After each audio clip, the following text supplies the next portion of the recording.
Hi everyone, welcome to my YouTube channel.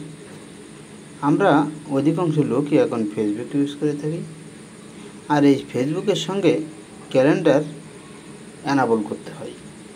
আমরা অনেকেই চাই যে ফেসবুকের সঙ্গে ক্যালেন্ডার অ্যানাবল করার জন্য।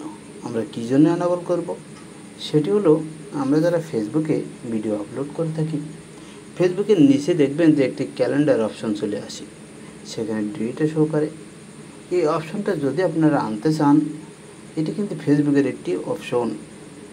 এটি যদি আপনি ফেসবুকের সঙ্গে ক্যালেন্ডারের অ্যাক্সেস দিয়ে দেন, তাহলে এই অপশনটাই ডাইরেক্টলি শো করবে।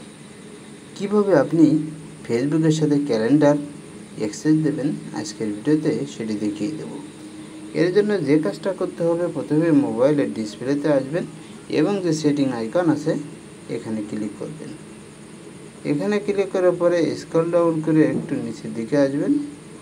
নিচের দিকে আসলে আপনি অ্যাপস নামে একটি অপশন পেয়ে যাবেন। এই অ্যাপস অপশানে ক্লিক করে দেবেন। ক্লিক করার পরে ঠিক এরকম একটা ইন্টারফেস মোবাইল ডিসপ্লেতে শো করবে। স্ক্রল ডাউন করে নিচের দিকে যেয়ে আপনি এখান থেকে ফেসবুক একটি অপশন পেয়ে যাবেন। এই অপশানে ক্লিক করে দেবেন। ক্লিক করার পরে ঠিক এরকম একটা ইন্টারফেস আপনার মোবাইলের ডিসপ্লেতে শো করবে। এখান থেকে পারমিশন যে অপশনটি আছে, এই অপশানে ক্লিক করে দেবেন।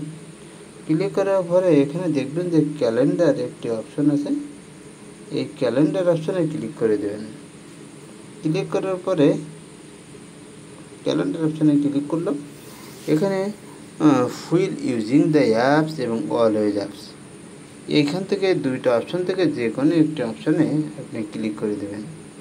ক্লিক করার পরেই আপনার মোবাইলের সঙ্গে ক্যালেন্ডারের অ্যাক্সেস হয়ে যাবে। এভাবে আপনারা চাইলে মোবাইলের ফেসবুকের সঙ্গে ক্যালেন্ডারের অ্যাক্সেস দিতে পারেন। Thank you all. আল্লাহ হাফেজ।